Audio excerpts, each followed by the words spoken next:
चलो चलो जल्दी चलो। बंद करिए, मेरा चल रहा आ जाओ प्रेमियों, सत्संग का समय हो गया ताकि एक एक वचन तुम्हारी समझ में आ। बिना इन वचनों के कोई बच नहीं सकता। कनेक्ट कितने कनेक्ट तुम हो गया। धनवान बलवान उसी बिल्ली बुद्धिमान को बन बोलने वाला कनेक्ट हो जाओ, गया। लेकिन जब तक के वचन नहीं सुनोगे तो ऐसे घोर कलकाल में तुमको परवासी वचन सुनने को मिलेगा। जब ये चर्चा कहीं नहीं तो हिंदुस्तान में कहीं चले जाओ, कोई धार्मिक स्थल है, कोई तीर्थ है, मूर्त है, लेकिन ये वचन कहीं नहीं, क्योंकि वो काल माया के स्थान है। काल माया का हुक्म वहाँ चलता है। वहाँ सब जीव काल की गुलामी करते हैं। दयाल के बारे में उनको कोई जानकारी नहीं, इसीलिए वो जड़ में बस गए। ये जड़ पूजा काल की पूजा और चेतन पूजा दयाल की पूजा। अभी तो पूजा भी लोग नहीं समझ पाए कि किस पूजा का क्या अर्थ है या किस पूजा के करने से क्या मिलता है। ये भी जानकारी जीवों को नहीं है। और ये सब जब पूरा संसार काल माया का बसाया हुआ है, इसलिए काल अपनी गुलामी कराता है। दयाल के बच्चों की तरफ आपको जाने नहीं देता, मुड़ने नहीं देता, सुनने नहीं देता, लगने नहीं देता, क्योंकि वो जानता है कि दयाल एक ऐसा पावर है जो मुझे परास्त कर सकता है या मेरे कर्मों के विधान में फंसे जीवों को निकाल सकता और निकाल कर घर पहुंचा सकता। बाकी ये काम किसी शक्ति हस्ती का नहीं हो और न किसी ने किया, न ऋषियों ने, न मुनियों ने, न योगियों ने, महर्षियों ने, ब्रह्मचारियों ने, न अवतारी शक्तियों ने, ज्ञानी वैज्ञानिकों ने, किसी ने काम किया। ये काम किसी के बस का नहीं है। दयाल का काम काल की कोई शक्ति नहीं कर सकती। हाँ, संसार समाज जो उसने फंसाने का एक रास्ता जरिया बनाया, उसमें तो लगा सकता है और उनका जो पारितोषिक है वो आपको दिला सकता है। जैसे राज है, पाठ है, धन है, दौलत है, औरत है, बच्चे है, पति, ये तो दिला सकता, लेकिन जीवात्मा को जगाना, परमात्मा से मिलाना, जीवात्मा को अपने निर्धारण निधि पहुंचाना, ये काम नहीं। और बिना इस काम के जीवात्मा का कल्याण नहीं होगा। इसलिए 3-3 युग निकल गए और जीव बेचारे सब फंसे पड़े, किसी को रास्ता ही नहीं मालूम।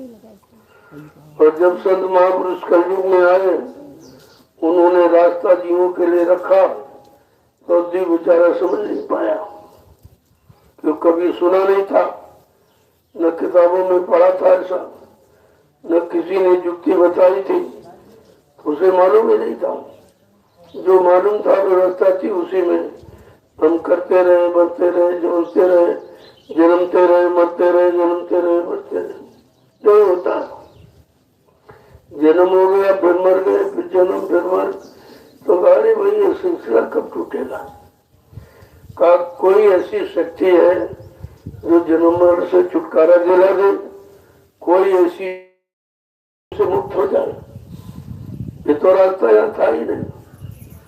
बड़ी कृपा दया मेहरबानी करके संत महापुरुषों ने रास्ता खोला, तो दरवाजा बंद था, उसे खोल दिया और कहा सब जीवात्माओं को परमात्मा से मिलने का अधिकार है, चाहे वो स्त्री तन हो चाहे पुरुष तन।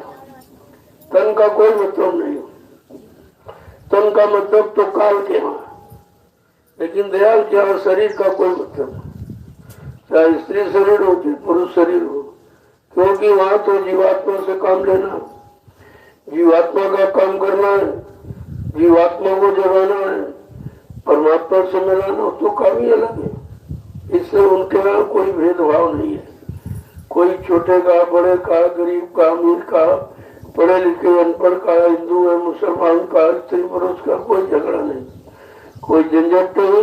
वो कहते हम तो जीवात्मा थे, हमारा रिश्ता जीवात्माओं से, तुम्हारे शरीर, रंग और रूप और धन और दौलत, सामान से हमारा कोई रिश्ता नहीं। अब ये है कि ये तुम्हारा इसीलिए लिया जाता कि जो शरीर से आपने कोई बुरा कर्म, पाप कर्म कर डाला, तो इस शरीर और शरीर से जो सामान बनाया उसका प्रयोग करा के ये पूर्ति करा देते।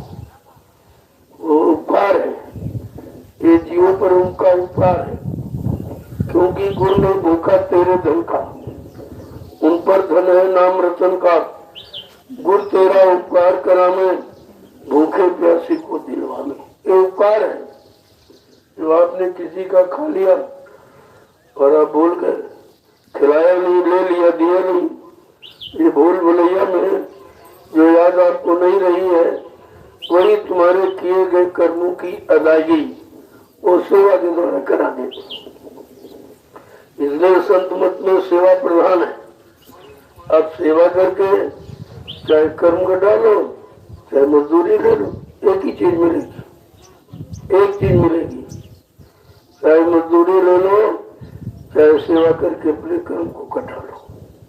कर्म तो पैसा देके भी कोई नहीं काट सकता, सारी दौलत, सारा आवक कमाई आती है तो, लेकिन एक भी कर्म कोई काट नहीं सकता, क्योंकि कर्मों का विधान केवल संत महापुरुषों के पास है और वो कर्मों के विधान को इस तरह धीरे से अदायगी करा देते हैं कि जीव को बिल्कुल मतलब कोई तकलीफ नहीं होती।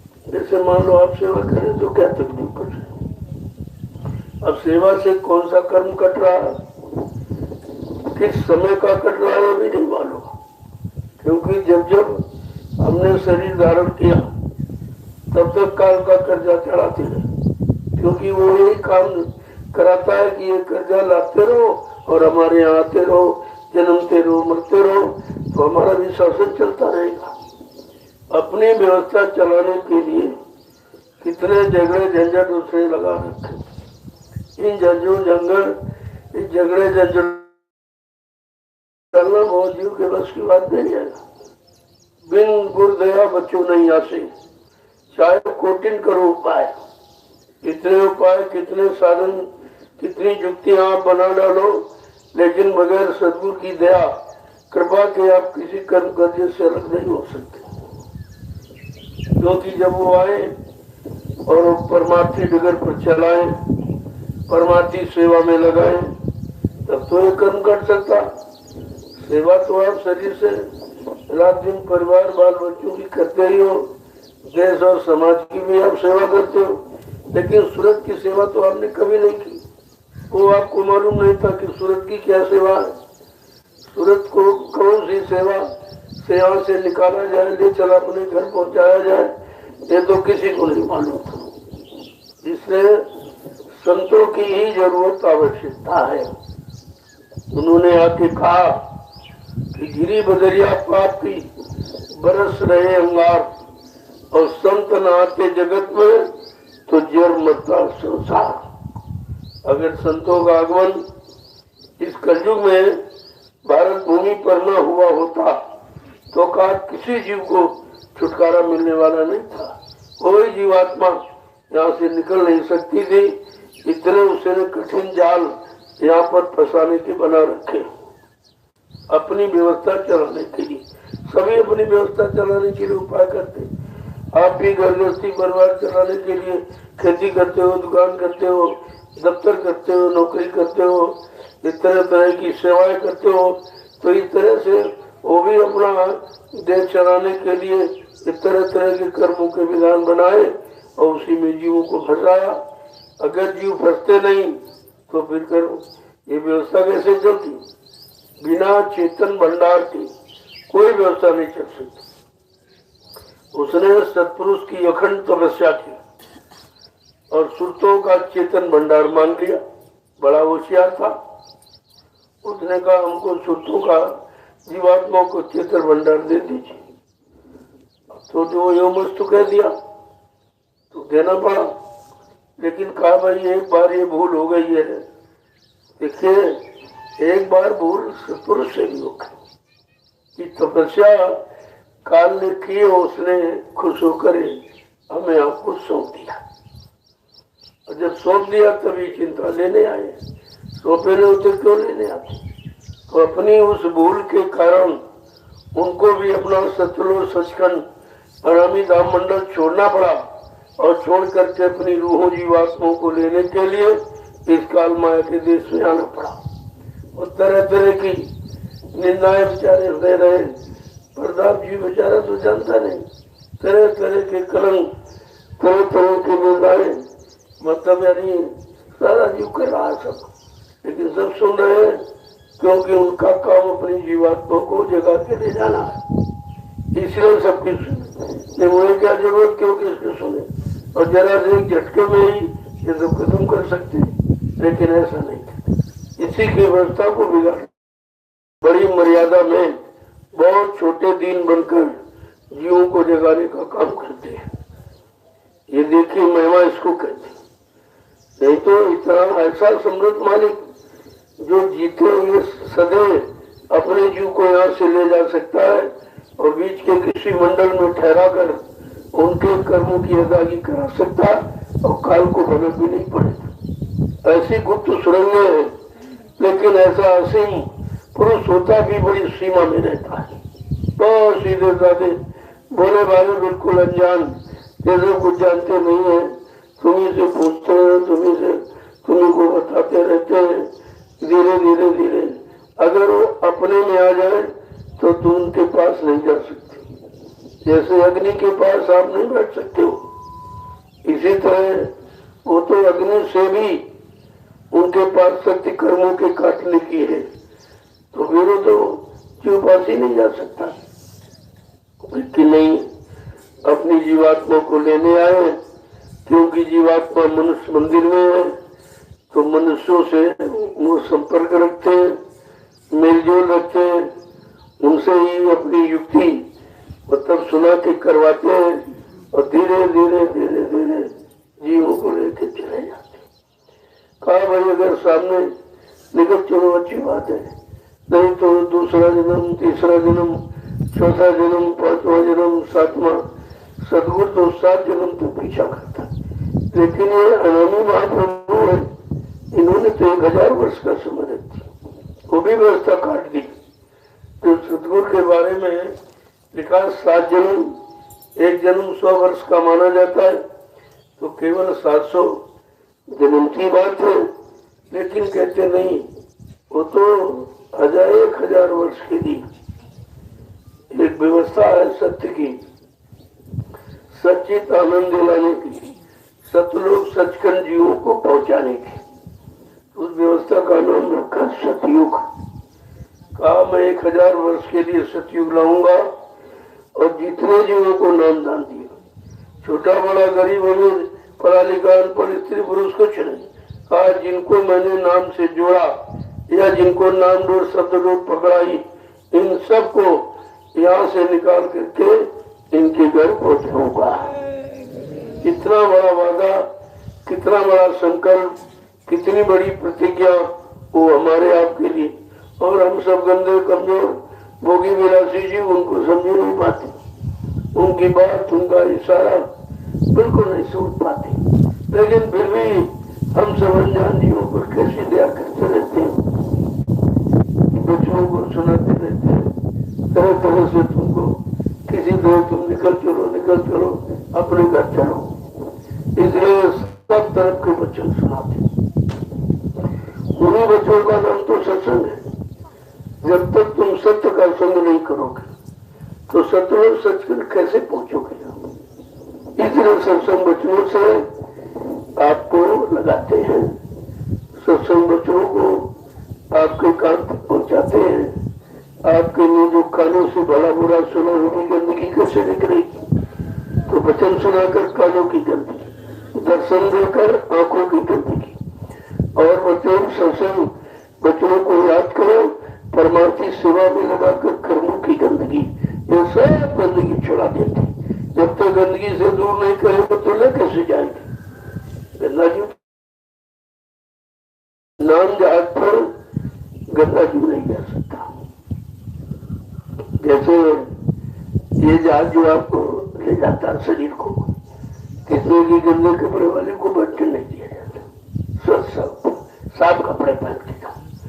इसी तरह से नाम जहाज पर भी कर्मों की गंदगी से जितना जीव कभी बैठाना नहीं जाता, वो तो जरूर बैठाना जाए। कर्मों की सुमरन ध्यान भजन में हो सकता, बाकी ये गंदगी किसी साबुन से उतरने वाली नहीं। तो इस चमड़े के कवर को धोते रहते हो, ये कवर है, ये जीवात्मा का कवर है शरीर। ये चमड़ा जो गंदा हो जाता है उसको धो देते हैं आप, लेकिन कर्मों की गंदगी तो अंदर है। वहां तो कोई पानी है, कोई साबुन है, किनको तो वहां नहीं जा सकता।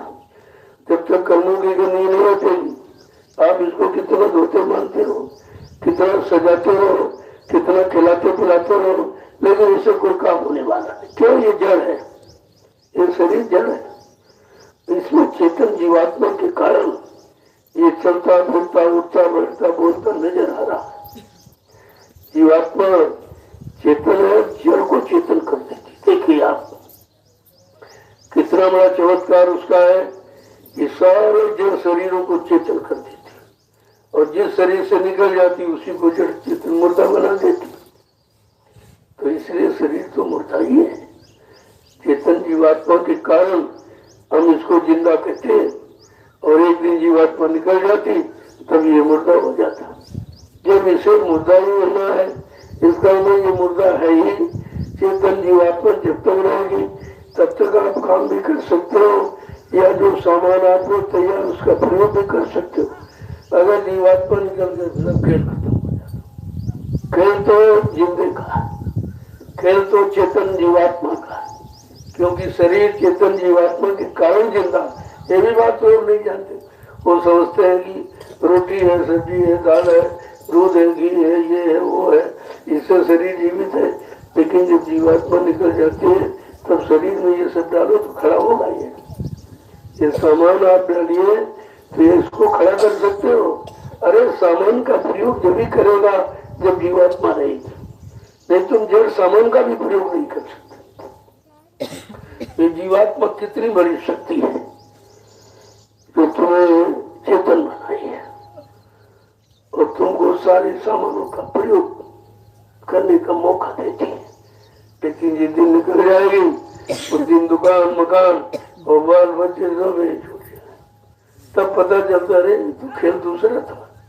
हम समझे थे ये खेल है जो आंखों से देख रहे, कहते भाई ये नहीं, जो तुम्हारे इन आंखों से परे वो खेल है। उस खेल का नाम है नाम युक्ति, नाम डोर, नाम की कमाई। वो इन आंखों से नहीं, तभी आपको सुमरन ध्यान भजन में आंख क्यों बंद करा दी जाती। कहा भाई इन आंखों का काम आपने कर लिया, अब तुम तीसरी आंख का काम करो। इन कानों का काम कर लिया, इन कानों को बंद करो।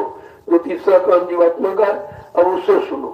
इन कानों से तुमने भला बुरा अच्छा खराब सब सुन रखा, और वही गंदगी कानों में भरी। अब तुमको अच्छी बात सुनाई क्यों नहीं देती, याद क्यों नहीं रहती कि तुमने इतनी गंदगी भर रखी है और अभी उसी गंदगी के चक्कर में पड़े हो, निकाल नहीं पा रहे हो, न निकल पा रहे हो। इसलिए एक एक वचन को बड़ी सावधानी के साथ जय गुरुदेव,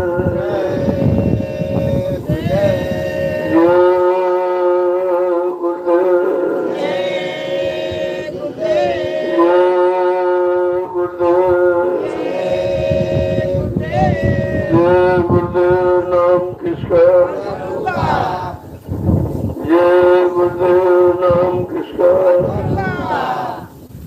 जय गुरुदेव नाम किसका, प्रभु का प्यारा नाम। समृद्धता दयालु पूज्य स्वामी जी महाराज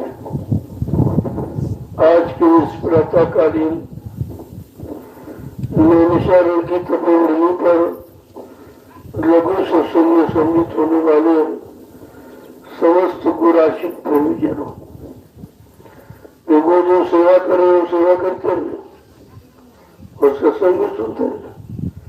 सत्संग तो कानों से सुना जाता, सेवा हाथ पैर से करते, दोनों काम करते रहो, दोनों का लाभ लेते रहो। सत्संग भी सुनते रहो और सेवा जो करो करते रहो।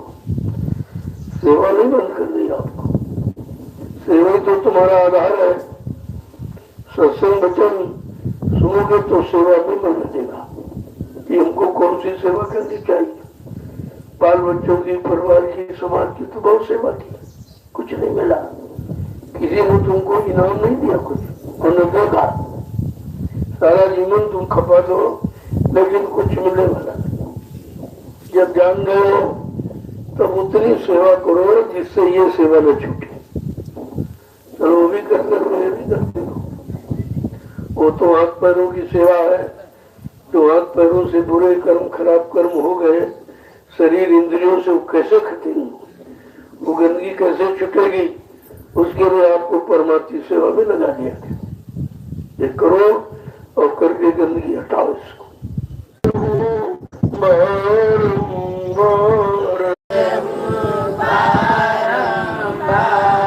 क्या कहने, बहुत ही और बहुत दुखी, मैं दिन भी और दुखी हूँ। न दीनता मेरे बस की दूर हो और न दुख करना दूर मेरे बस का। इसलिए आप उस पर जैसा चाहो तो तुम्हारे पास युक्ति हो यूज करने, मुझे तो नहीं मालूम। आप उस युक्ति से मेरी मुक्ति करा दो। वो युक्ति तुम्हारे पास है जिससे मुक्ति हो सकती है। आगे क्या कह रहे हैं कि मैं आरत अब करूं तुम्हारी, मैं आरत अब करूं तुम्हारी, मैं आरत अब करूं तुम्हारी, मैं आरत अब करूं तुम्हारी, तन मन धन अब तुम परवारी, तन मन धन अब तुम परवारी, तन मन धन अब तुम परवारू, तन मन धन अब तुम परवारी, सतगुरु मेरी सुनो पुकार, सतगुरु मेरी सुनो पुकार, मैं तेरे बारंबार, मैं तेरत हूँ बारंबार। और मैं सब तरफ सूत्रों ही प्रार्थना करता हूँ और मैं कहीं कर सकता हूँ सिवाय प्रार्थना के दया की भीख, इसके सिवा कुछ नहीं कर सकता हूँ। और ये तुम्हें का दिया हुआ है, मेरा तो नहीं है। मैं तो नंगा तेरा पैदा हुआ था, ये सब तुम्हें का दिया हो, तुम्हारा दिया हुआ तुम्हें को अर्पण करता हूँ। अब इसको अपने अनुसार लगा लीजिए, तुमको मन को और दिल को। न मुझे लगाना मालूम है और न मैं लगाना जानता हूँ। तो आगे क्या करें, अब मिला सहारा तेरा बारी,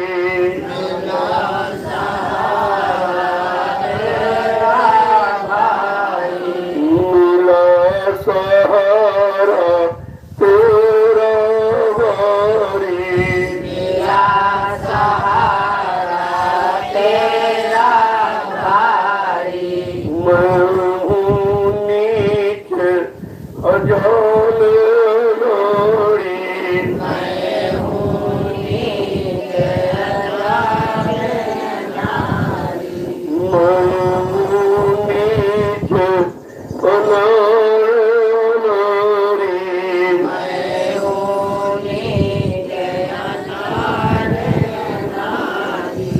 सतगुरु मेरी सुनो पुकार, सतगुरु मेरी सुनो पुकार, मैं तीरथ बारंबार, मैं तीरथ हूँ बारंबार। मेरे अब तो सहारा मिल गया। हमें पता चला कि आप ही सहारा हो, आपके सिवा कोई ये सहारा देने वाला नहीं है। मैं बहुत नीच हूँ, अजान हूँ, कोई जानकारी नहीं है। मैं नीच नारी, मैं आपकी महिमा भी नहीं जानता हूँ, आपकी भक्ति भी नहीं जानता हूँ, आपकी भक्ति की शक्ति क्या है वो भी नहीं जानता हूँ। ये कृपा करके सब आप करा दीजिए। आगे क्या है कि घट में भेद नाद समझाया, घट में भेद नाद समझाया, घट में भेद नाद समझाया, घट में भेद नाद समझाया, मन परी समझ न पाया, मन बरी समझ न पाया, मन परी समझ न पाया, मन बरी समझ न पाया, सतगुरु मेरी सुनो पुकार, सतगुरु मेरी सुनो पुकार, मैं तीरथ हूँ बारंबार, तीरथ हूँ बारंबार। आपने अजीबो गरीब राज जो किसी ने नहीं बताया कि घट में न आवाज हो रही है, घट में दुनिया और बाजे बजते, ये तो किसी ने बताया नहीं था। तो आपने अजीबो गरीब राज बताया जो किसी ने बताया नहीं।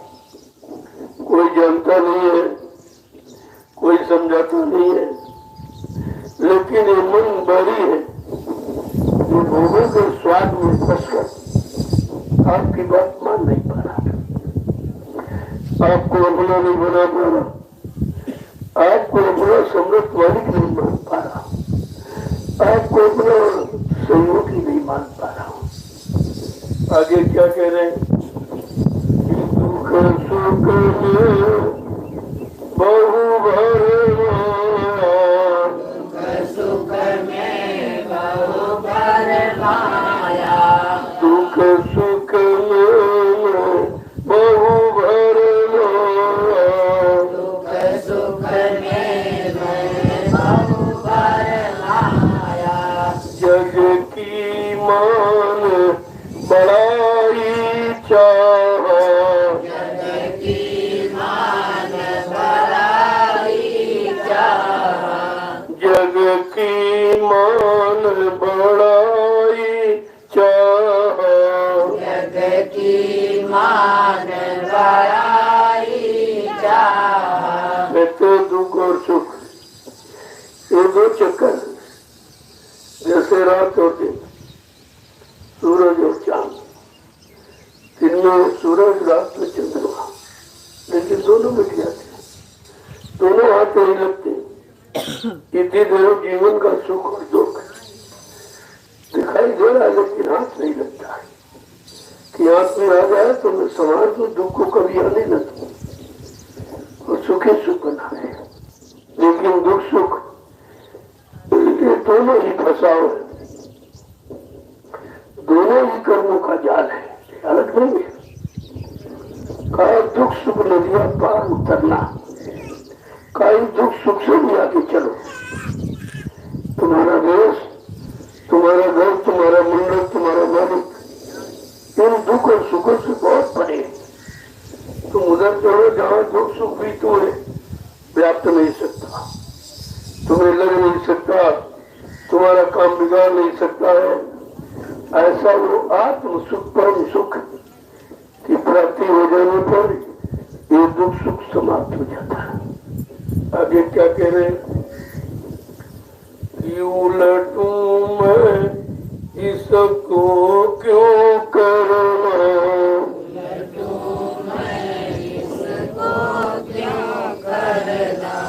उलटूं मैं इसको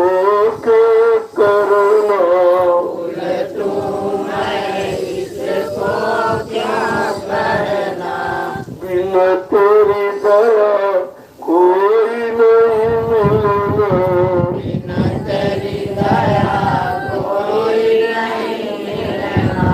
बिना तेरी दया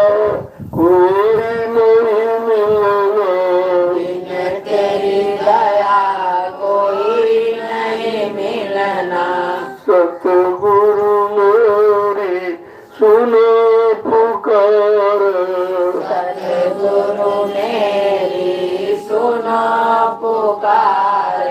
मैं टेरत हूँ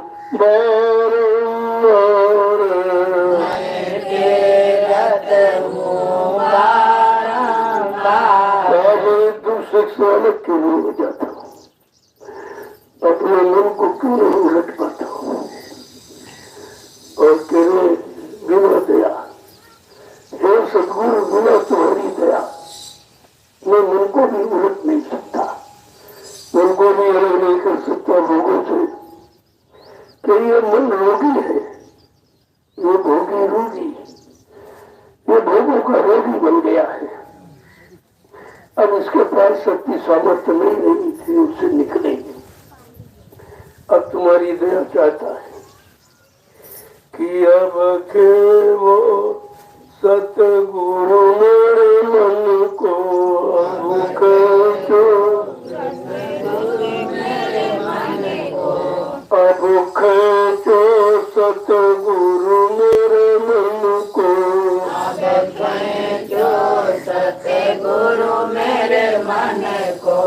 मैं बिन करूं सुनाऊं तुमको,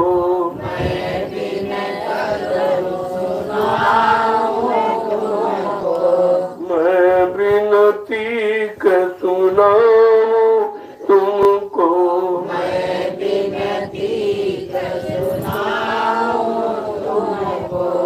सतगुरु मेरी सुनो पुकार,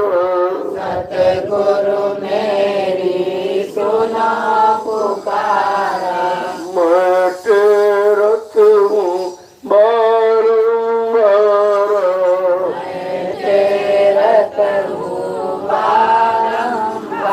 हे समर्थ सदगुरु स्वामी, अब मेरे मन को खींच उधर से, भोगों से खींचकर अपने नाम योग में लगा दो, क्योंकि ये भोगों का रोगी, ये मन शक्तिहीन है, बलहीन है, विवेकहीन है।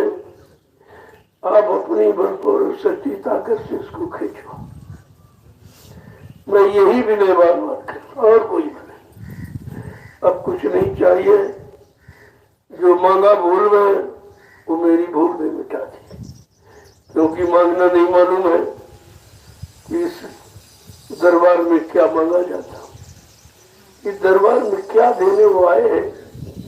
का जीव बेचारा जानता नहीं, इसलिए वो अपनी ख्वाहिशें, अपनी तमन्नाएं पूरी करने की भीख मांगता रहता, कभी दया की भीखें नहीं मांगता। उसे दया की भीख मांगना मालूम नहीं क्या दया करेगी, कौन सी दया का भंडार इनके पास है, और ये दया हमें देने की नहीं देगी।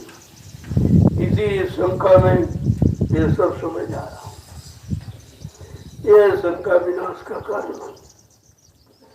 वही शंका आ जाए तुम्हारे मन को खराब कर दे, बिना खराब किए खराब कर दिए मन ने आपको संदेह से किया भी नहीं, देखा भी नहीं, सुना भी नहीं, और शंका कर बैठे।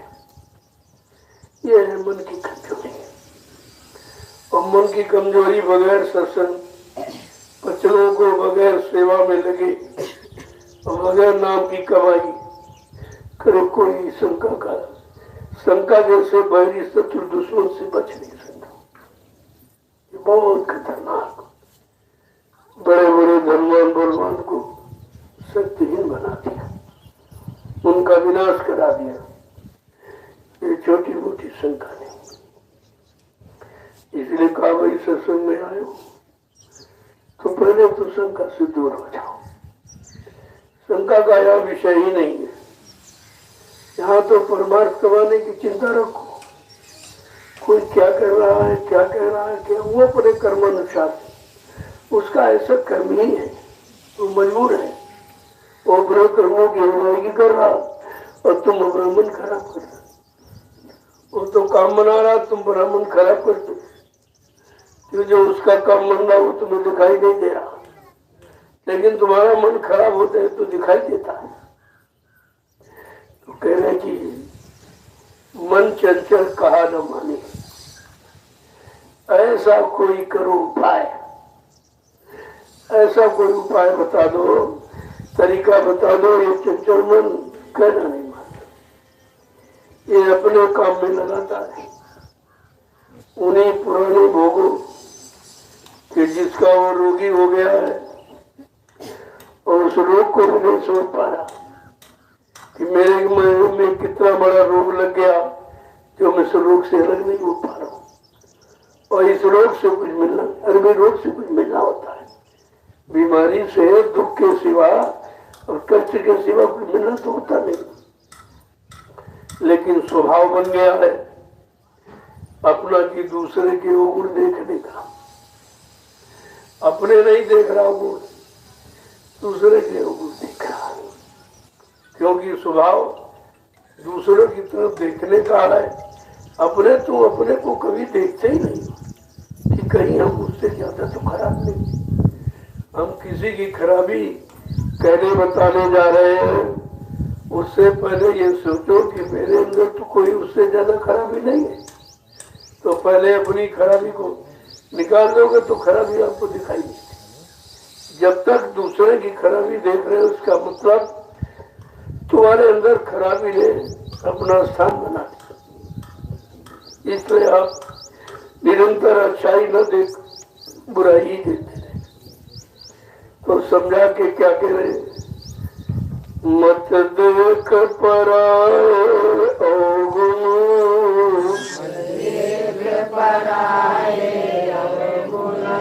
मन मत देख पराए अवगुण,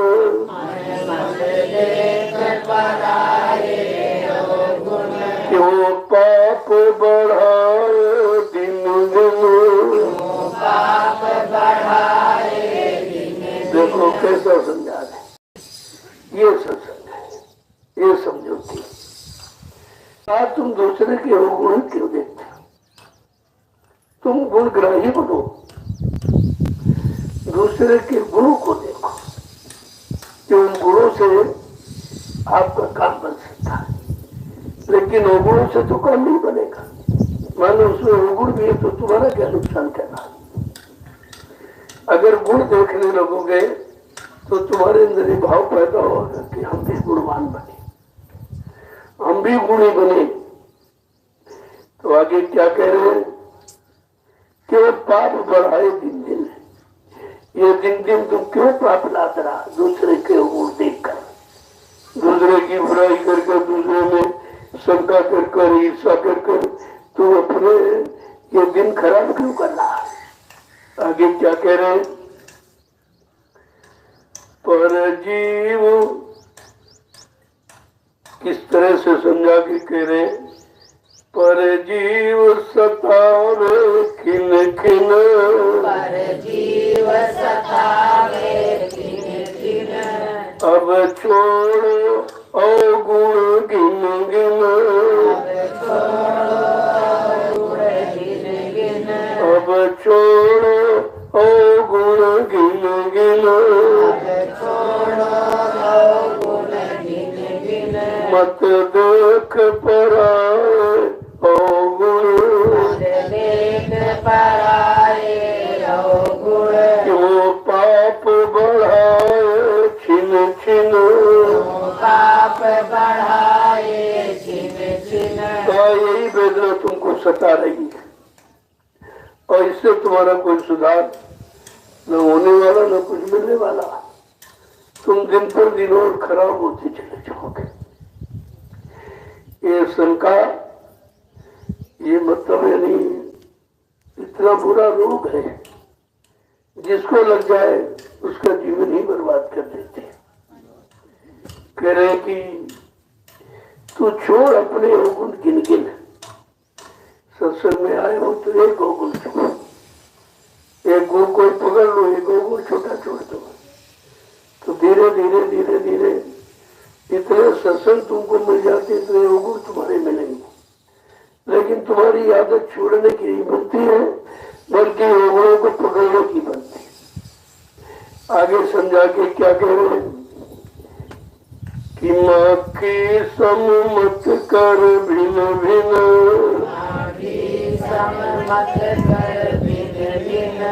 मक्खी सम मत कर भिन्न भिन्न, नहीं खाए चोट तो छिन छिन,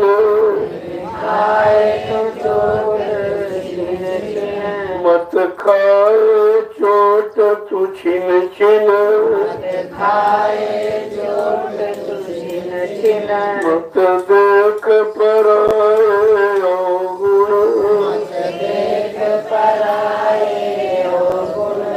क्यों मक्खी के समान भिन भिन कर रहा, दूसरे के अवगुण को तो देख के दुखी हो रहा है और मक्खी की तरह भिन भिन कर रहा है। इससे तेरा कोई काम थोड़ी बनेगा और दिन पर दिन मन खराब होता चला जाए। देखो किस तरीके से समझाने का प्रयास महापुरुषों ने हम सब अनजान जीवों के लिए रखा है। क्या कह रहे हैं? देखा कर सबके तू गुण,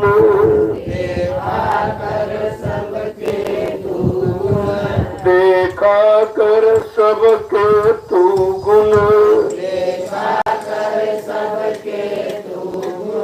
सुख मिले बहुत तो पुन पुन,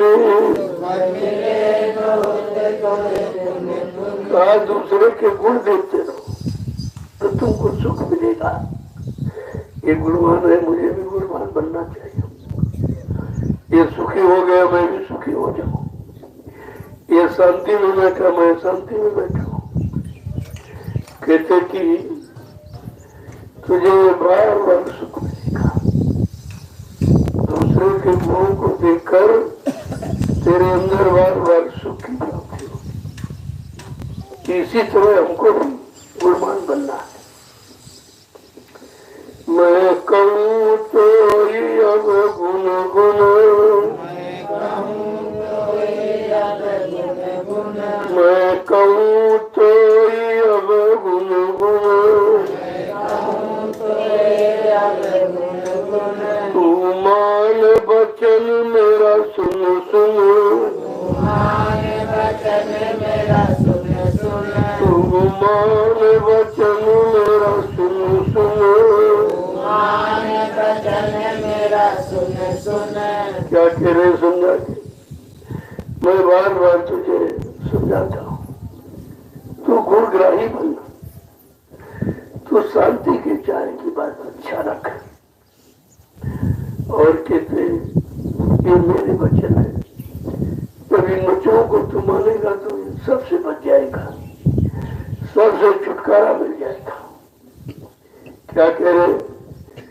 गति गाई ये हंसन, मत गति गाई ये हंसन, यो बर सुनाई संतन, ये बर सुनाई संतन। मैं हंसों की गति बता रहा हूँ। हंस माने सच्चे जीव, पाक सामने पवित्र जीव, जिन्होंने अपने आप को हर शंका, संदेह, भूल और भ्रम, ईर्ष्या, राग, दोष का काम लोभ सबसे पवित्र बना दिया छोड़कर। ऐसे हम इस गति को प्राप्त करते हैं। किसी ने ये बार बार यही जीवों के लिए सुनाया कि अब कान करो इन वचनों,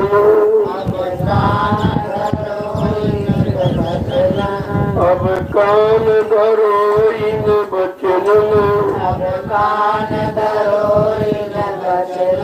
नहीं रोगे सिर धुन धुन, नहीं रोगे सिर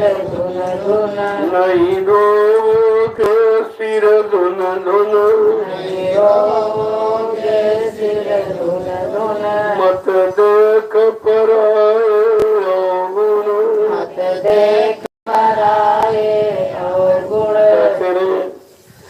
अब काम करो इन वचनों को सुनकर अपना काम करो, अपना मन को अच्छा बनाने का काम, मन को पाक साफ निर्मल पवित्र बनाने का काम करो। क्योंकि निर्मल मन जन सो मोह पावे और मोह छल छिद्र कपट नहीं पावे। काम को कौन पाएगा? जिसका मन निर्मल पाक साफ पवित्र हो जाएगा। न जाति वाला, न रूप वाला, न धन वाला, न फल वाला, न बुद्धि वाला, ये हमको नहीं प्राप्त हो सकते। मुझे तो वो प्राप्त होगा जिसका मन निर्मल पाक साफ पवित्र। और इस समय मन ही सबको खराब है और कुछ नहीं खराब, मन खराब। मन की खराबी कारण तन खराब हो गया, और जब तन खराब हो गया तो धन कमाई भी तुम्हारी खराब हो गई, और धीरे धीरे धीरे आपने अपना सब खराब कर दिया। आगे क्या गई कि रोग सिद्ध कर। अगर वचनों को नहीं माना और संतों को नहीं माना, उनके वचनों को नहीं सुना और उनसे दया नहीं ले पाए, तो जीवन भर से धुंधुल के पछताना पड़ेगा। ये बात कही मैं चुन चुन, ये बात कही मैं चुन चुन, कर सतगुरु चरण स्पर्श सन,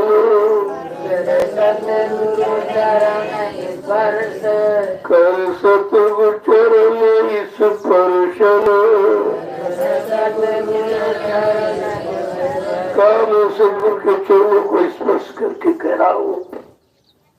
ये वचन मैंने चुन चुन कर जीवों के उद्धार और कल्याण के लिए, मन को पाक साफ निर्मल पवित्र बनाने के लिए कहे।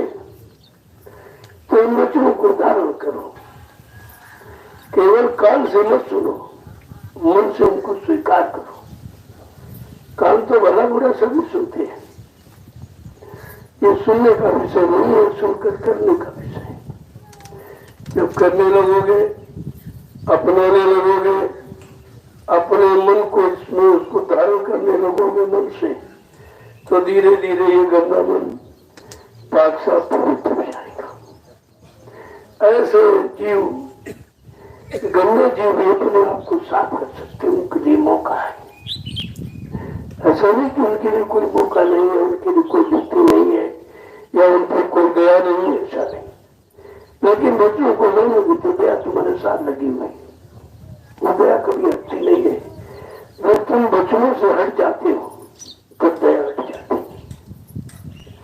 वो दया तुम्हारे साथ रहती है। और बच्चों से तुम अलग हो गए, बच्चों को मान नहीं पाए, तो मन भी अलग और तन भी अलग। धीरे धीरे तुम्हारे विचार बुद्धि सब अलग खराब हो जाते हैं। इसलिए कह रहे हैं मत देख पराइयों को। पराई के लोगों को देने से तुम्हें क्या मिलेगा?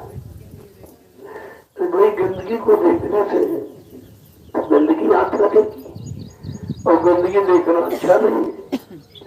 बुरे कर्म करने वाले को देखना अच्छा नहीं, तो फिर बुरे कर्मों को सोचते हैं क्यों?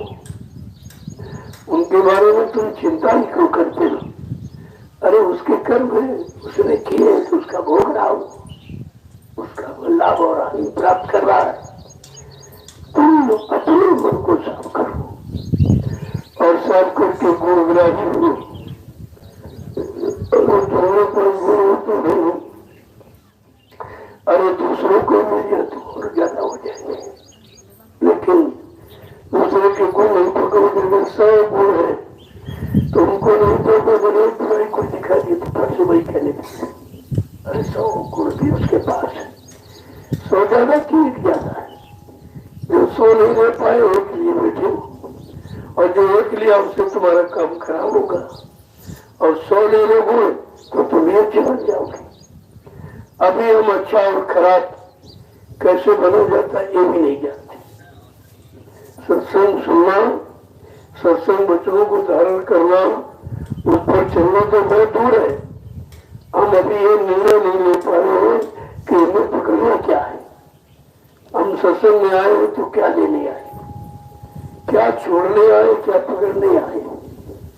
अभी तो यही निर्णय नहीं ले पाया। यही कारण कितना लंबा समय सत्संग वचनों के सुनाने का निकल गया और जीव की सोच में कुछ नहीं आया, कुछ भी नहीं समझ, एक भी वचन नहीं धारण कर पाया। क्योंकि जब यहाँ आए हो तो दुनियादारी की बातें करते हो। अरे वो तो घर में आप करते ही थे, लेकिन सत्संग में आए हो, आश्रम में आए हो तो सत्संग आश्रम की मर्यादा क्या है, किस काम के लिए आए हो, क्या छोड़ने आए हो, क्या पकड़ने आए हो, यही अगर नहीं समझ पाए तो आने का मतलब क्या हुआ। इसलिए एक एक वचन को पकड़ने की कोशिश करो और पकड़कर अपने जीवन में उतारने की कोशिश करो, तब आपको उन वचनों का लाभ मिल जाएगा। ऐसे कितने जन्म सुनते सुनते निकल गए, कुछ नहीं मिला, और आज भी सुनने में पड़े रहोगे तो कुछ नहीं मिलेगा। हम सुनते हैं इसलिए कि हमें कुछ करना है, हमें कुछ करके अपने आप को बनाना है, हमें अपने आप को बनाकर साफ सुथरा यहाँ से लेके घर जाना है। अगर ये सब जानकारी कर लो तो फिर कितनी देर लगेगी जाने।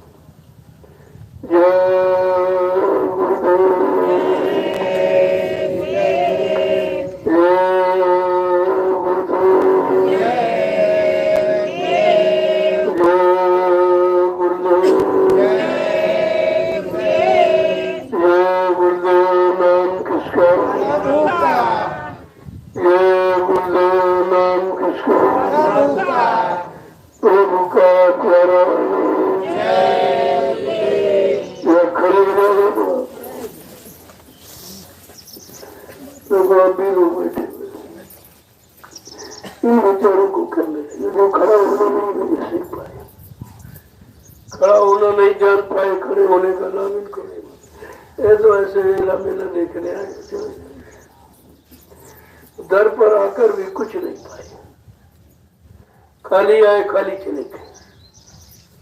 क्योंकि दर की कदर करना तुमको नहीं मालूम है, इसलिए तुम्हारी कदर नहीं हो पाई। ये तो दर ऐसा है जो कहीं नहीं है।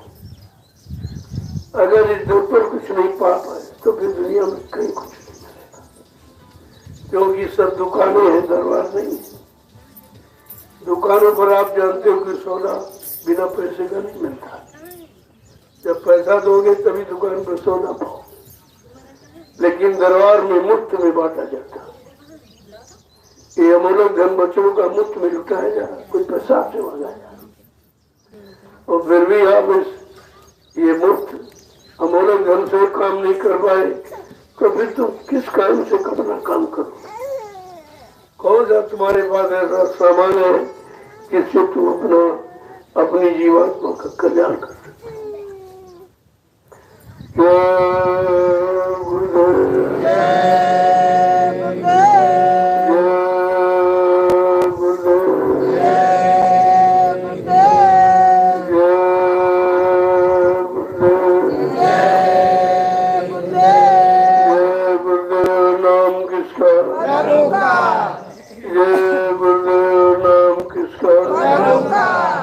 प्रभु का प्यारा जोर से बोले, सामने बोले।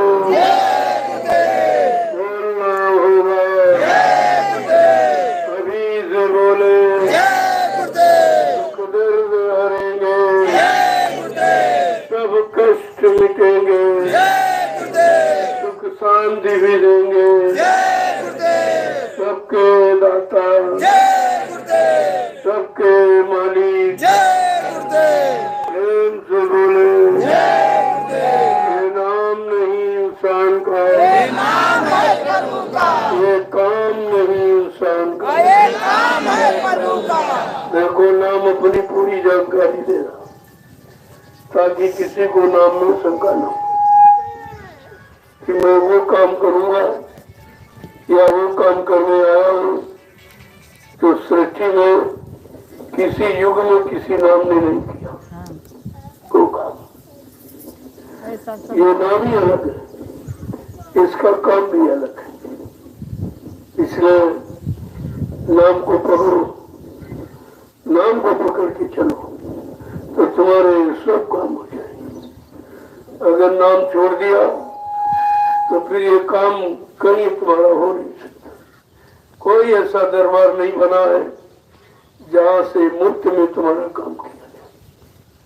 जितने भी दुकानें लगी हैं वो सब पैसा पाने की, मान सम्मान सामान पाने वाली, लेकिन दरबार जीवों की कदर करने वाला, जीवों के दुर्दर्द मिटाने वाला, जीवों को भवसागर से पार कराने वाला, एक इतना बड़ा काम दरबार का। इसलिए दरबार दुकान में बहुत फर्क है और भी सब बगल में बहुत दुकानें लग गई। उन्होंने देखा ये दरबार लगा हुआ, चलो दुकानें लगा लो, कुछ फायदा हो जाएगा, कुछ फायदा। कौन सा भाव है, चलो कुछ पैसा मिल जाएगा, कुछ सामान मिल जाएगा। इसके अलावा इनका कोई लक्ष्य नहीं।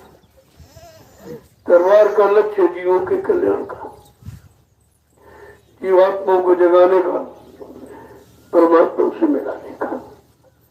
अब वो कैसे होगा, किस तरह से होगा, वही नीति रीति आपके साथ अपनाई जाती और ये बेचारा ज्ञान समझ नहीं पाता कि हमारे साथ क्या क्या किया जाता। और धीरे धीरे तो समझ में आने लगा है। पहले तो ये निशान ये तो नहीं आपका बन गया, जो प्राप्तों को जोड़ा और सुन निशान सीता। लेकिन जिस आत्मज्ञान के लिए हमने गुरु धारण किया है, गुरु को पकड़ा है, उस काम को करने का एक आधार, एक दूसरा आधार यहाँ से 20 किलोमीटर पर जो हृदय आध्यात्मिक ज्ञान आश्रम वो निर्माण होने जा रहा है। जिनको भजन करना है वो जंगल है, नदी का किनारा, सारे प्रदूषणों से अलग है, कोई प्रदूषण नहीं। ऐसी 5 भूमि जीवों को भजन करने के लिए वो अलग से निर्माण हो रहा। जो काम सेवा करेंगे वो जा, जो भजन करेंगे वो जा। तो इससे हो जाएगा कि भजन करने वाले कहते हम भजन करने आए थे, हमको खेती में लगा दिया, हमको इसमें लगा दिया, हमको उसमें। अरे ये तुम्हारे कर्म करते करता है, तुम कहा इतना भजन कर सकते हो तो भजन से तुम्हारे कर्म कट जाए। इसलिए ये सब व्यवस्था की गई और ये व्यवस्था लाखों लोगों को लाभ देने वाली। तुम्हारी घर गृहस्थी परिवार की व्यवस्था अपने निजी लाभ देने वाली, दूसरों को लाभ नहीं दे सकते। पैसा ले सकते हो, मुनाफा ले सकते हो, लेकिन लाभ नहीं दे सकते। जो लाभ उधर नहीं वो लाभ इधर। उसी तरह की मिलती जुलती सेवाएं यहाँ रखी गई, जिन सेवाओं को करके तो फर्क कम कर्जे से मुक्त हो सकते हो। इससे व्यवस्था इस व्यवस्था से तुम्हारी पारिवारिक सामाजिक व्यवस्था से कोई सरोकार नहीं हो, अलग है, अलग है। धीरे धीरे धीरे जब सेवा का भाव बनेगा, सेवा करने लगोगे सब पूर्ति। बाकी नहीं रहेगा जो तुम्हें ना मिले। लेकिन अगर सेवा भाव हट गया तो दया हट जाएगी, दया हट जाएगी तो कोई दुर्घटना घट जाएगी, परेशानी की आपत्ति की मुसीबत। इसलिए ये सब ध्यान में रखो तो धीरे धीरे करने में लग जाओ। जरा सा इशारा मेरे घर उस पर क्यों कहा कैसे न सोचो, लगे तो क्या होगा, तुम्हारे सारे काम हो जाएंगे। धीरे धीरे धीरे धीरे सब धीरे धीरे रे मना धीरे सब कुछ माली सीखे 100 घड़ा, लेकिन ऋतु आए माली ये सोचे कि दिन 100 घड़ा पानी डालेंगे फसल आ जाए तो पौधा सड़ जाएगा, खत्म हो जाएगा, बर्बाद। इसलिए धीरे धीरे तुम काम को करोगे आवश्यकता अनुसार, समय अनुसार, तो ये सब काम तुम्हारे बच जाएंगे। अपने को बनाने की कोशिश करो। दरबार में आए हो तन को दिल को बनाने की कोशिश करो, बिगाड़ने का नहीं। इसमें समेत रखा जाता है, आपको अलग नहीं रखा गया, स्त्री पुरुषों को एक ही साथ रखा जा रहा। ये देख लो तुम्हारा मन कितना अच्छा है, देख के खराब तो नहीं हो रहा, बैठ के खराब तो नहीं हो रहा, मिलजुल के बात करके मन तो खराब नहीं हो रहा। तो सुधारने का उपाय है, बिगड़ने का साधन यही है, और यही समझ में तो सुधार का कारण बन जाएगा। फिर आप पर किसी का कोई प्रभाव नहीं पड़ेगा, कोई तुमको सता नहीं पाएगा, तो तुम्हारे मन को कोई खराब नहीं कर पाएगा। इसलिए बनने का उपाय है, इसलिए सबके बीच में रखा जाता है। सबके बीच में रहकर ये देखो अभी मन खराब तो नहीं है, अभी मन खराब में तो नहीं जा रहा, तो धीरे धीरे धीरे ठीक कर लो। और अलग रहकर तो मन और खराब हो जाएगा, क्योंकि अलग रह नहीं सकता। अलग वही रहे जो सबसे अलग हो चुका है, काम से, क्रोध से, लोभ से, मोह से, अहंकार से, ईर्षा, राग, जो सबसे अलग हो गया उसका तो अलग रहना अच्छा है। लेकिन जो सब में यदि समाया हुआ है तो धीरे से जहां से बना वही निकाल दो, वही निकाल दो, वही छोड़ दो, वही समझ लो, तो ये सब काम आसान हो जाएगा। इसलिए संत मत में समृद्ध व्यवस्था रखी जाती है। इंसान यदि पुरुष स्त्री से खराब होता है, स्त्री पुरुष से खराब होती है, और दोनों एक साथ हो जाएंगे तो खराबी दूर हो जाएगी। विचारों का सौदा है, पहले विचार खराब होते हैं तुम्हारे अंदर, वो मन को खराब करे, फिर मन तन को खराब करेगा, और तन इंद्रियों को खराब करेगी, और इंद्रियां भोगों से खराब होगी। ये सब खराबी के कारण है। तो धीरे धीरे धीरे धीरे जब इसको समझोगे और लग जाओगे तो ठीक हो जाएगा। कोई बहुत बड़ा काम नहीं है, लेकिन करने की सोचोगे तो, और सोचने के लिए सोचो तो बहुत खराब बना रहेगा। सोच से कोई चीज जाती नहीं, सोच इसलिए की जाती है कि हम किसी अच्छे काम को करना चाहते हैं, तो अच्छी सोच करो।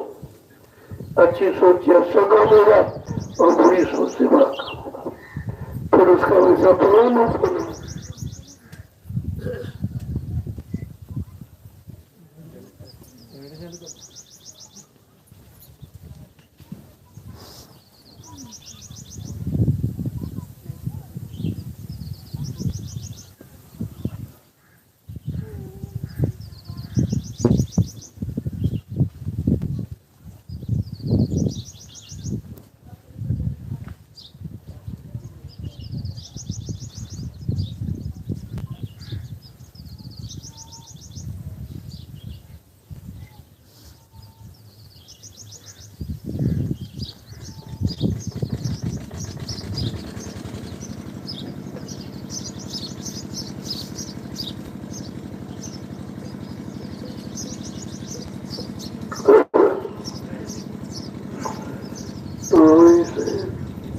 वचनों को केवल कानों का विषय बना के बताओ, मन का विषय बनाओ कि हम मन को ठीक करने के लिए वचन सुन रहे हैं। मन बुराइयों से बच जाए, भोगों से बच जाए, ये सबसे बड़े रोग है। इन रोगों से मन को बचाना है, इसलिए हम वचन सुनते हैं, हम सेवा करते हैं, हम सुमरन ध्यान भजन में लगते हैं कि किसी तरह से शैतान मन दुख हो।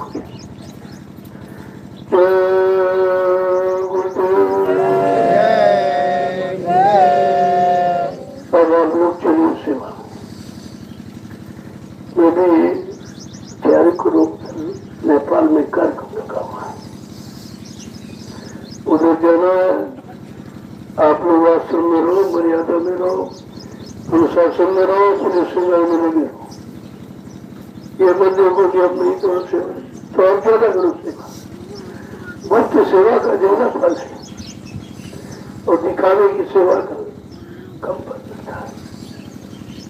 सेवा हमेशा गुप्त रखो, यहाँ आए हो तो कुछ न कुछ सेवा करो। आने का मतलब है अपने आप को सुधारना, अपने मन को समझाना, मन को बुराइयों से, दोषों से, विकारों से, ये भारी रोग है, इन रोगों से मन को बचाना है। धीरे धीरे जब ध्यान ख्याल गौर से वचनों को सुनोगे तो सब समझ जाएंगे। आश्रम के आने का मतलब कोई घूमने का नहीं, ये कोई टूरिस्ट नहीं है, ये तो आत्मिक ज्ञान का खजाना है, आत्म कल्याण का आधार है। जीवात्मा को मुक्ति मिल जाए उसकी व्यवस्था है। ये तो आश्रम में ये काम होता है। आश्रम अपना बनोश्रम, अपना परिश्रम करके ही आश्रम में रहो तो आश्रम का लाभ मिलेगा। इतने लोग आए और कुछ लोग कुछ सेवा रखो, ये सब आपके भंडारे की व्यवस्था, आपके खाने भोजन की व्यवस्था है, ये और किसी की नहीं। इसलिए इसको सुरक्षित रखो और जब प्रयोग के लायक हो तो प्रयोग करो, मना थोड़ी किया जाए। लेकिन जब ऐसे में खराब कर दो तो फिर आप अच्छा कैसे प्रयोग करो। ये सब चीज का चलना और वहाँ ये छोटी मोटी सेवा इनकी नहीं है। ये खेती की सबसे बड़ी सेवा, जो दो भंडारे चल रहे, एक ये कितने लोग, हजारों लोग, लाखों लोग भोजन पा रहे। आगे गुरु पूर्णिमा का कार्यक्रम आ रहा है, एक विशाल भीड़, बहुत बड़ी भीड़ हर जगह नहीं है। इसमें कार्यक्रम ज्ञानाश्रम में होता और बहुत बड़ा जंगल है, जगह की कोई कमी नहीं है। साधन भी लगभग पानी से पूरे हो चुके हैं, सब तरह की सुविधा आपके लिए की गई और एक बहुत बड़ी भीड़ आ रही है, क्योंकि अब कहीं कुछ लोगों को मिल नहीं रहा। लोगों ने जेब तो खाली की है, लेकिन मेरा बनने में कुछ इसलिए देते देते भी समझ रहे हैं कि नहीं दिया, लेकिन मेरा कुछ नहीं, तो देने का मतलब क्या हुआ? दो वहां जहाँ कुछ तुमको मिले या तुम्हारे दिए से कोई व्यवस्था बन जाए जो लाखों लोगों के काम आए, ये आपको परिवार तो ये लोग कितनी जल्दी ये कोई नहीं कर पाया। ये सदगुरु की दया से हुआ है, उनकी दया के बगैर कुछ नहीं हो सकता। तो कैसी दया हुई कि ये चंद दिनों में ये आपका ये बन गया और ये बन गया आश्रम, और अभी 2-2.5 महीने में बन गया।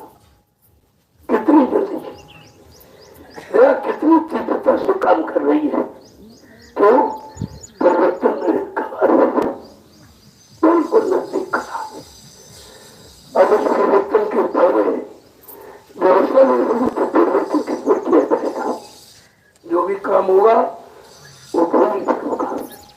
हमारे सारे कामों का आधार भूमि है, इसलिए भूमि की आवश्यकता है। और किसके लिए? गुरु परिवार के लिए। ये कोई अपने लिए अपने अपने मान सम्मान, अपने अधिकार के लिए नहीं, ये गुरु परिवार की व्यवस्था है। आगे परिवार धीरे धीरे जाग रहा, धीरे धीरे समझ रहा, आने का प्रयास कर रहा, और कितने करोड़ जीव जाग गए इन 10 वर्षों में। कितने करोड़ गुरु के वचनों को समझ चुके, गुरु वचनों को सुनकर गुरु की असलियत हकीकत को जान ले कि गुरु बिना काम के नहीं जाता। तो ये तो बहुत बड़ा काम का उद्देश्य लेकर आया, बताया कि मैं कलयुग को भगाऊंगा, सतयुग को लाऊंगा, सबको न्याय सुरक्षा रोजी रोटी की व्यवस्था बना के दूंगा, सबको शाकाहारी बनाऊंगा, सबकी जीवात्माओं को जगाऊंगा, परमात्मा से मिलाऊंगा, जीवात्माओं को उसके घर मालिक के पास पहुंचाऊंगा। ये तो बहुत बड़ा काम है, और इस काम की अभी शुरुआत भी नहीं हुई, और कुछ लोभी लालचियों ने गुरु के जाने की शुरुआत की। अभी नहीं उनको पता ये काम करेगा। क्या कोई इंसान कलयुग को भगा सकता है या सतयुग को ला सकता? ये तो किसी के बस की बात नहीं है। तो फिर ये काम नहीं होगा तो गुरु झूठा हो जाएगा। ये बात आपको समझनी चाहिए। तुम अपने गुरु को झूठा कह रहे हो, ये गुरु का कितना बड़ा अपमान है, और इस अपमान में सब भागीदार। जो भी संघासन दे करके बैठ गया या लग गया, वो सब गुनहगार है। तुमने अपने गुरु का जो अपमान लोगों ने किया, उस अपमान को रोकने के लिए तुमने आवाज भी नहीं निकाली, क्योंकि ये कहना सबसे बड़ा अपमान है।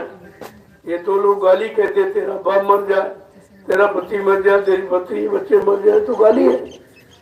और सब ये गुरु को सबने गाली दी कि गुरु मर गया, ये गाली सबने दी है। ये अपमान गुरु का सबने किया है, लेकिन इस अपमान की सजा भी आगे उनको मिलेगी, और मिल रही है। कितने को मिली, और शरीर उनका चला गया, वो शरीर से ही चले गए। न कलयुग को जाते देख पाया, न सतयुग को आते देख पाया, कोई बात नहीं हुआ, शरीर से चले गए। क्योंकि शरीर से तुमने गुरु को बदनाम किया है, तुमने गुरु को झूठा वादा खिलाफी करने वाला ये तुमने साबित किया, इसका प्रचार किया है, और अभी प्रचार में लगे। लेकिन ये प्रचार उनके प्रचार को नीचा कर देगा। सत्य सत्य है और झूठ झूठ। अब ये है, सत्य को लोग पराजित नहीं कर सकते, परेशान तो कर सकते हैं और कर ही रहे हैं। लेकिन 10 वर्षों में जो अभियान चलाया गया सत्य वचनों के प्रसारण का, उसने सबकी आंखें खोल दी। ऐसा नहीं सब जाग गए। अब ये है, किसी तरह से बेचारे नहीं आ पा रहे, अब उनको शर्म लगती है। मैं अभी तक मैंने विरोध किया, लेकिन यहाँ कोई विरोध की बात नहीं। तुमने क्या कहा, क्यों कहा, ये तुम जानो। तुम्हारी गंदगी को हम थोड़ी लेते, तुम्हारे सुने को हम नहीं सुनते, तुम्हारे किए को हम नहीं मानते, तो हमारे को उसका कोई असर भी नहीं। हम अपने काम में लगे, तुम अपने काम में लगे हो। तुम झूठा प्रचार करते हो, मैं सत्य का प्रचार करता हूँ, तो दोनों में अंतर है। और सच्चाई को देख लो आप, और झूठ को देख लो। कितने करोड़ जाग गए, अब वो बात नहीं रही। पहले तो था कि कोई सुनने वाला नहीं था, मैं सुनाता था लेकिन कोई सुनने वाला नहीं, कोई मेरे साथ चलने वाला नहीं। साथ चलने में लोग डरते थे, इनके साथ चलने में इनको तो कभी नहीं मार दिया जाएगा। वो 2 लोग हैं, समर्थ है, संगत उनके पास, पैसा उनके पास, आश्रम उनके पास, तुम्हारे पास तो कुछ नहीं। हमने बात तो आज सही कहते हो, जो उनके पास है वो मेरे पास नहीं, जो मेरे पास उनके पास है। तुम्हारे पास क्या? हमने कहा हमारे पास मेरा गुरु है, जीवित गुरु। उनके पास गुरु नहीं, उनका गुरु मर चुका है। इसलिए गुरु एक शक्ति, गुरु एक बल, गुरु एक ताकत है। बगैर उसके ताकत से कुछ हो ही नहीं सकता। पत्ता में नहीं हिल सकता बगैर उनकी सत्ता के। तो तुम्हारे पास वो सत्ता नहीं है, से पत्ता नहीं हिलेगा। वो सत्ता मेरे पास है, मेरे पास गुरु है, तुम्हारे पास पैसा है, तुम्हारे पास संगत है, ये सब। लेकिन धीरे धीरे जहाँ गुरु होगा, गुरु की संगत अपने आप हो जाएगी, क्योंकि संगत गुरु की किसी व्यक्ति की नहीं है। ये भूल है जो लोग कह रहे संगत है, संगत संगत गुरु की है। जिस दिन गुरु का राह समझ में आ जाएगा, एकदम उनके पास पहुंच जाएंगे। जैसे कोई बेटा माँ से बिछुड़ गया है, अब वो जब उसको बड़ा होता है, जानकारी मिल जाती, तो अपने आप अपने माँ बाप के पास पहुंच जाता। उसको भी कोई रोक नहीं सकता, क्योंकि उसको अपने की पहचान मिल गई, अपना मिल गया, अपना सच्चा अच्छा रखवारा मिल गया, तो फिर उसे कौन रोक सकता है। तो आप देखिए धीरे धीरे, मैं तो किसी से कुछ नहीं कहता हूँ, मैं केवल गुरु वचनों की याद करता हूँ, न किसी की निंदा, न किसी की बुराई, न किसी को बुरा कहता हूँ। अब ये सच्चाई को अगर आप बुरा मानते हो तो बातें बुरी होती नहीं है, सच्चाई तो सच्चाई है। अब लेकिन बुरे व्यक्तियों की सच्चाई अगर कहो तुमको बुरा लगता है, कि मैं बात करता हूँ, अगर सत्य वचनों से आप दूर हो तो तुम भी सुन लो, तुम भी अपना काम बना लो, और नहीं तो बुराई है। बुराई का परिणाम कभी अच्छा होता ही नहीं। तेरा बेर सवेर हो सकती, लेकिन अंधेर नहीं हो सकती। जय गुरुदेव। आप लोग गुरु पूर्णिमा की तैयारी में लगो और सब जगह संगतों में ये बात बता दो कि जीवन रक्षक गुरु पूजा महान पर्व वो जय गुरुदेव आध्यात्मिक ज्ञानाश्रम मिश्रिक सीतापुर में उत्तर प्रदेश में होगा। इसकी सूचना सब और सब लोग अपना अपना सहयोग देकर अपने कर्मों की अदायगी करा लीजिए। मैं तो अपने लिए तो कुछ कहते नहीं, ना अपने लिए कुछ मांगता हूँ, क्योंकि हमको जरूरत है, जितनी जरूरत है एक रोटी की, एक लंगोटी की, वो तो मिलता है। दोनों चीजें आप देते हो, बाकी हमको कोई आवश्यकता है। जो भी करूँगा संगत के लिए करूँगा, संगत गुरु की है, किसी की नहीं। संगत के लिए करना, गुरु के लिए करना, संगत का काम करना, गुरु का काम करना, संगत का लाभ पाना, गुरु से लाभ प्राप्त करना, ये सब चीजें आपके सामने।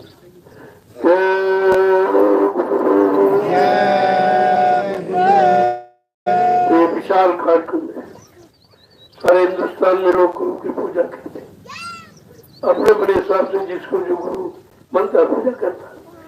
लेकिन समरथ सदगुरु की पूजा, अनामी महाप्रभु की पूजा, ये सब नहीं पा सकते। ये तो कुछ ही परमार्थी संस्कारी जीवों को मिलता है। दुनिया में ऐसा कहा सबका नसीब है, संस्कारी जीव आते गुरु के करीब, वो करीब में आते हैं, उनकी करीबी गरीबी दूर करने का कारण बन जाती है।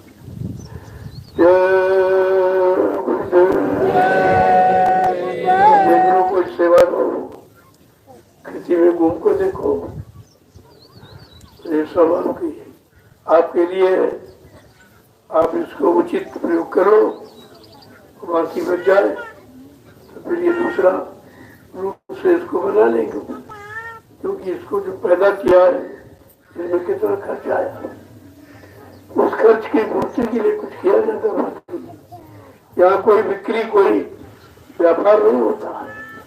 कोई चीज तुम्हारे खाने से ज्यादा हो गई, उसको मार्केट में अदला बदली कर लेते हैं, तो पैसा ले आए, उससे दालें हैं, तेल है, मिर्च मसाले, आप सब तो देते नहीं, केवल दो चीजें आप देते हो, चावल और गेहूँ, दाल तो नहीं देता, मिर्च मसाले सब्जी कोई नहीं देता, कोई तेल नहीं देता। तो बाकी जो सेवाएं आपकी आती है, जो बच जाती है, उससे ये सामान आपके भोजन का खरीद लिया जाता है। ये केवल रूप परिवर्तन कर दिया जाता, उस पर से सामान आपका आ जाता है। हाँ, इस तरह का कोई काम नहीं होता। मैं शंका वाला कोई काम करता है, और सबकी शंकाएं दूर करने के लिए मैं तुम्हारे सामने जो करता हूँ, यहाँ कोई छिपाना, कोई अर्धा, कोई पर्दा नहीं करता। जो काम होगा सबके सामने होगा, संगत के सामने, संगत के लिए होगा, बाकी किसी एक व्यक्ति के लिए नहीं। कोई ये समझता है नहीं नहीं भाई हमारे लिए तो आज सब कुछ है, सबके लिए है और तुम भी उसी में हो, तुम कोई अलग नहीं हो, तुम उसी में हो जिसमें सब। जब सबको चाह जा रहा तो आपको भी चाह जा, सबके लिए व्यवस्था है तो तुम्हारे लिए व्यवस्था है, ऐसा है कुछ नहीं, क्योंकि ये बिल्कुल अलग थलग है। इन मनुष्य की पावन भूमि पर जिस काम का शुभारंभ किया गया वो बिल्कुल दुनिया से अलग, जो काम कहीं नहीं हो वो यहाँ हो। तो ये 88,000 ऋषियों की तपस्या, इस बात को ध्यान में रखना चाहिए। इतनी बड़ी संख्या ऋषि मुनियों की यहाँ रही, उन्होंने अपनी तपस्या, अपने त्याग और संयम से इस भूमि को पावन पवित्र बनाया। इसलिए कहा जब कभी इस संस्कार जगेगा इस भूमि का और कोई संत के साधक यहाँ पर आएंगे और नाम की साधना करेंगे तो ये भूमि कहती मैं भी कृतार्थ हो जाऊंगा, मेरे पर भी कोई अच्छा काम हो जाएगा। इसी इंतजारी में कितने लाख वर्ष युग बीत गए, इस भूमि का लाभ लोगों को नहीं मिला। अब ये अवसर आया है और सदगुरु की दया हुई तो आपको इस भूमि का लाभ मिल रहा है, यहाँ भी मिल रहा है और वहाँ भी मिल रहा है। कितनी बीमारियां चली गई, कितनी परेशानियां आपकी, वो धीरे धीरे तो तुमने तो वो नाकिस कर्म किए हैं, अगर उसकी चिट्ठी उसकी बही खोल के पढ़ दी जाए तो आप परेशान हो जाएंगे। हम तो कभी नहीं पार हो सकते, हम कभी नहीं जा सकते, हम कभी नहीं पाक साफ हो सकते, इसलिए बताया नहीं जा रहा है। जैसे इसीलिए कहा गुप्त सेवा करो ताकि तुम्हारे गुप्त कर्मों की अदायगी करा दी जाए। तो सेवा तो प्रधान है, बिना सेवा के नहीं होगा। तो यहाँ आए तो कुछ न कुछ करो। यहाँ देखो आप कितना बड़ा आपका आश्रम है, इसकी इससे कितने गुना बड़ा उदाहरण है। जल्दी मालिक की दया, ये राज किसी को मालूम नहीं था, हमको भी पता नहीं था कि हमें कब कहाँ जाना पड़ेगा, कब कहाँ जाऊंगा, मुझे भी नहीं कुछ मालूम है। मालूम होता तो आपको बताता। तो अचानक मैं पहुंचा वहाँ और बैठ गया कि नहीं नहीं ये भूमि पावन पवित्र भूमि हमको अटने नहीं देती थी, तो प्रयास करो और लोगों से सेवा करा के उनके कर्मों की अदायगी करा दो, ये जिम्मेवारी है। तो मैं उसी जिम्मेवारी को निभा रहा हूँ और आप भी जिम्मेदारी से काम करो, क्योंकि आश्रम तुम्हारा है, व्यवस्था तुम्हारी और किसी की नहीं है। जैसे अपने घर में अपने घर की व्यवस्था संभाल के रखते हो, ऐसे ही आश्रम भी आपका घर है। ये तो आत्मा के कल्याण का स्थान है, जो स्थान हिंदुस्तान में कहीं बना ही नहीं है। तो आपको समझना चाहिए।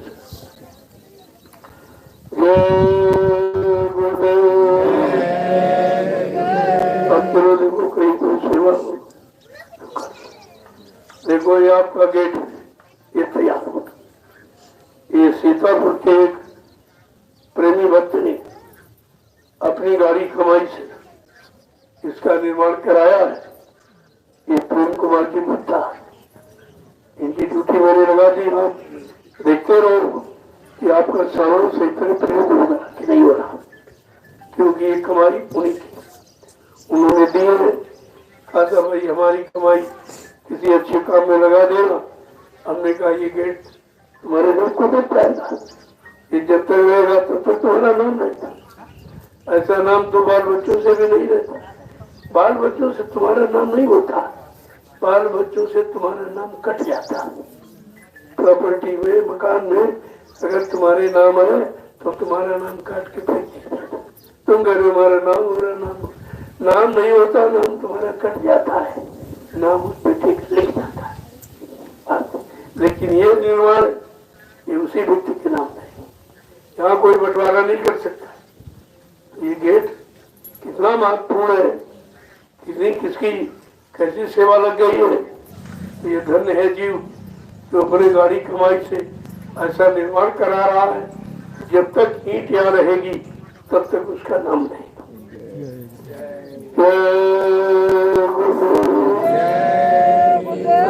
सेवाओं का चुनाव करना चाहिए, जो सेवा तमाम वर्षों तक मौजूद रहे। यही चीज लोगों को समझनी चाहिए।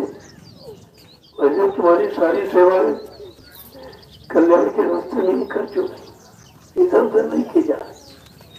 अब तो इस समय एक ही निशाना जमीन का, जमीन हो जाए, क्योंकि परिवार बढ़ता तो मकान बनाने की जरूरत बनती, एक मकान में गुजारा नहीं होता। अब परिवार इतना बड़ा है, सब आ जाएगा तो भी बैठने की जगह नहीं है, बैठ नहीं पाएगा। इसलिए परिवार के हिसाब से हर व्यवस्था होनी चाहिए, तब परिवार सुखी रहता है। अभी तो व्यवस्था सब टीढ़ी है, क्योंकि धीरे धीरे हो रहा है। ये 2-2.5-3 वर्ष में कितना काम हो गया जो सैकड़ों सालों में नहीं हुआ। ये काम कोई नहीं कर पाया, और ये काम मालिक की दया। मैं भी कहूँ मैंने किया तो मेरा भी यही काम झूठा है, मैंने भी कुछ नहीं किया। ये जो हुआ है सदगुरु की दया।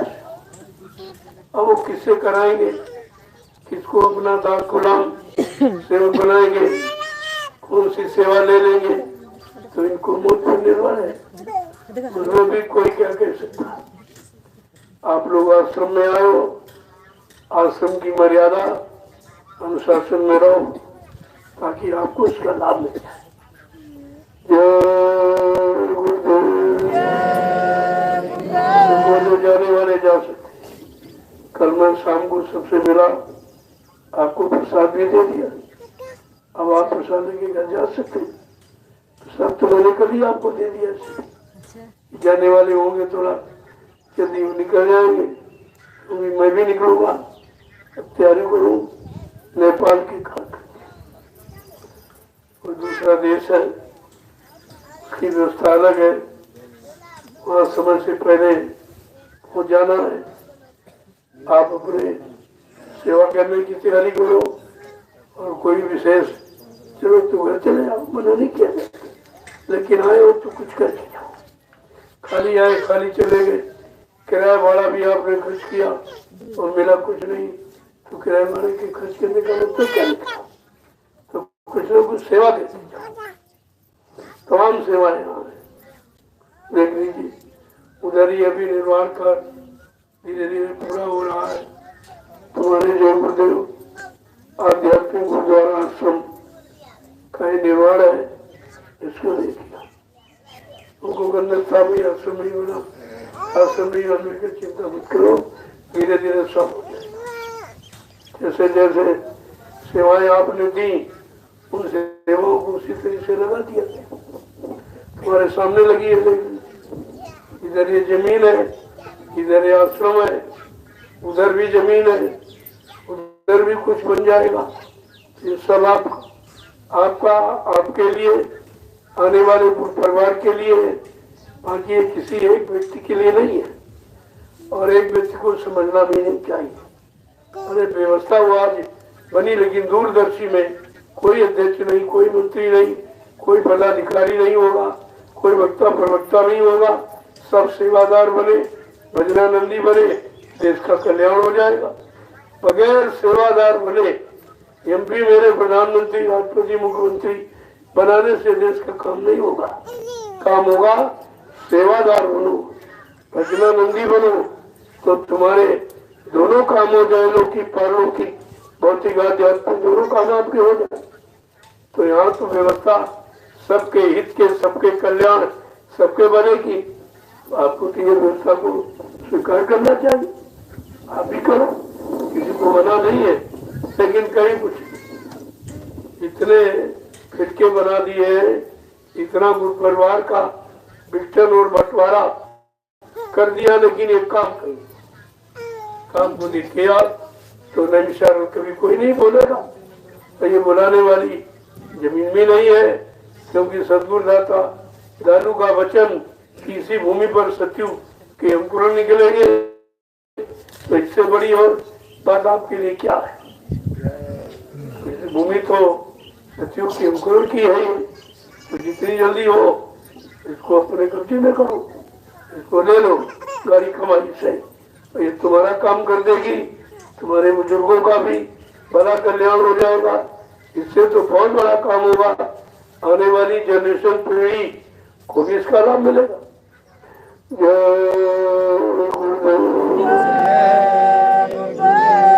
जो राष्ट्रीय कार्यक्रम गुरु पूजा जीवन रक्षक गुरु पूजा पावन महान पर्व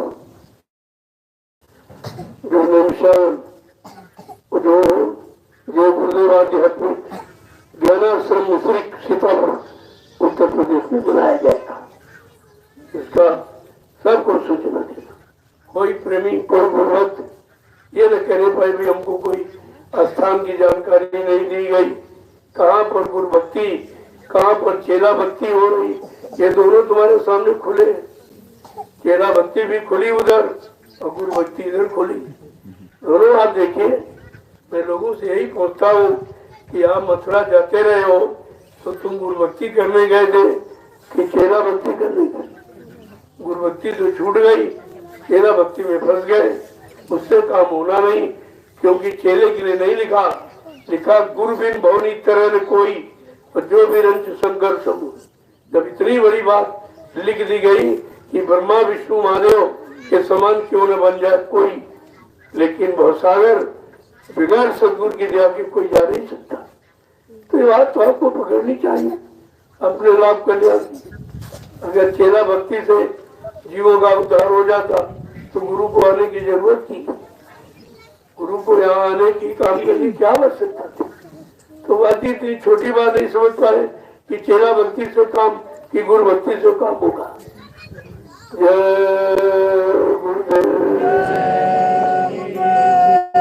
यही बात जन के कान तक पहुँचानी, लोग समझ जाए कि जान जाए कि ये मथुरा तो गए लेकिन करने क्या गए वो नहीं समझ पाए, नहीं समझ पाए तो विभ्रमित हो गया।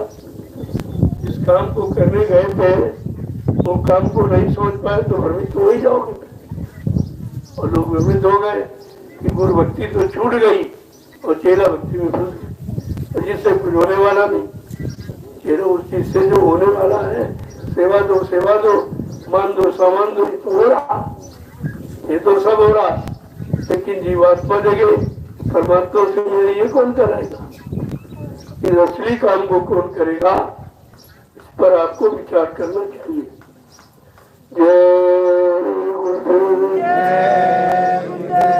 अब आप लोग के लिए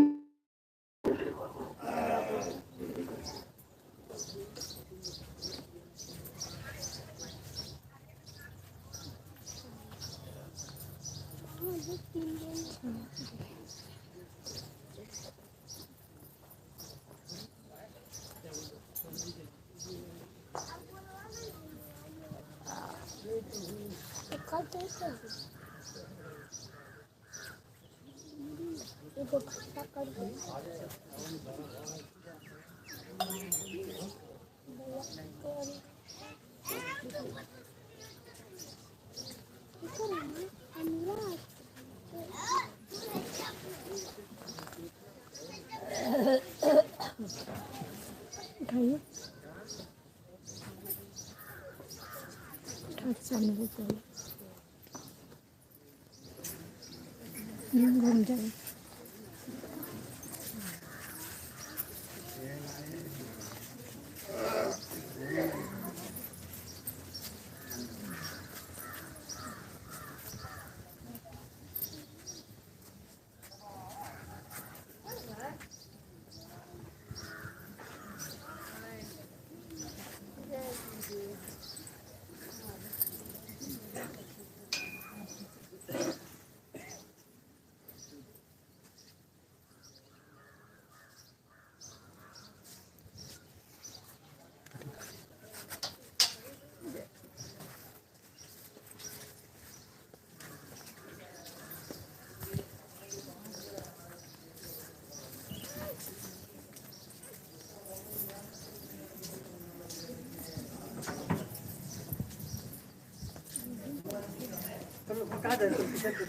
पीछे रहिए, आप लोग पीछे रहिए।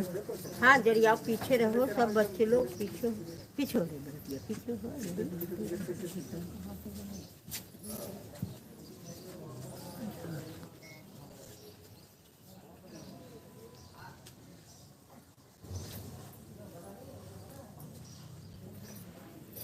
था दूरी बनाइए तो दर्शक बोले दूरी बनाइए, थोड़ा सा और हटिए, पीछे हटिए।